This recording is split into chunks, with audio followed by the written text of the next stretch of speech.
हरे कृष्ण, राधे राधे।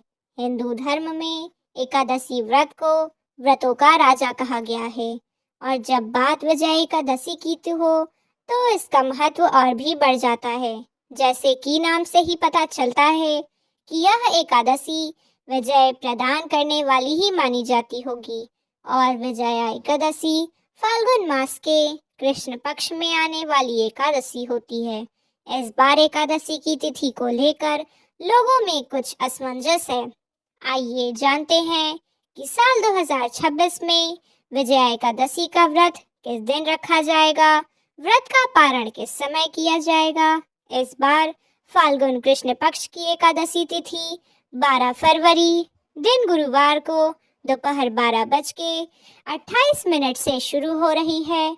इससे पहले तक दशमी तिथि रहेगी और एकादशी तिथि का समापन 13 फरवरी दिन शुक्रवार दोपहर 2:28 पर होगा। इसके बाद से द्वादशी तिथि प्रारंभ होगी। जब भी एकादशी 2 दिन पड़े तो दूसरे दिन वाली एकादशी का उपवास रखना शुभ माना जाता है और एकादशी के दिन जब द्वादशी तिथि का भी संयोग हो रहा हो तब इसका महत्व और भी बढ़ जाता है। इसलिए इस बार विजया एकादशी व्रत केवल 13 फरवरी दिन शुक्रवार को ही रहेगा। सभी गृहस्थ जन और ईशान से जुड़े हुए लोग इसे दिन उपवास रखेंगे। दशमी तिथि के नियमों का पालन एक दिन पहले यानी गुरुवार को किया जाएगा। द्वादशी तिथि 13 फरवरी दिन शुक्रवार को दोपहर 2:27 से शुरू होगी। द्वादशी तिथि का समापन 14 फरवरी दिन शनिवार को शाम 4:05 तक होगा।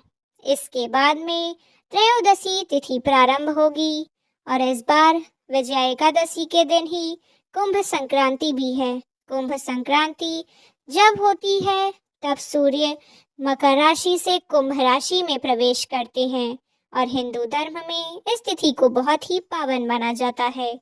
इस दिन पवित्र स्नान दानों में भी तेल गुड़ और वस्त्रों का दान सर्वोत्तम होता है और इसके बाद सूर्य देव की पूजा करने से मोक्ष, सुख, समृद्धि और शनि देव की पूजा करने से शनि दोष मुक्ति मिलती है, शनि देव की कृपा प्राप्त होती है।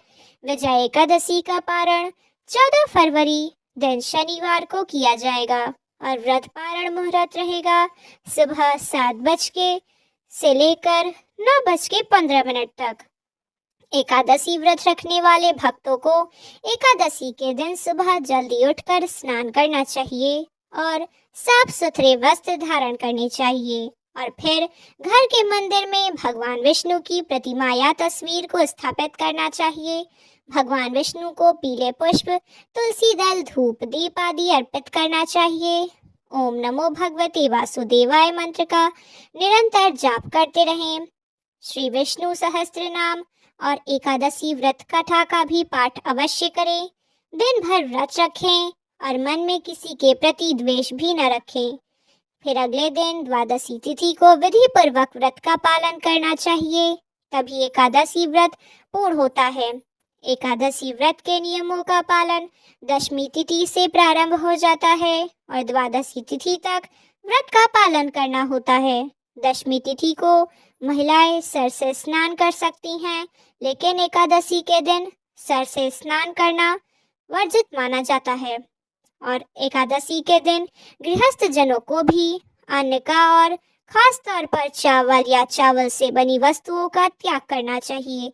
भगवान के भोग में भी इस दिन तुलसी जल जरूर रखें और तुलसी महारानी की पूजा करके चालीसा पाठ और कथा का भी श्रवण करें।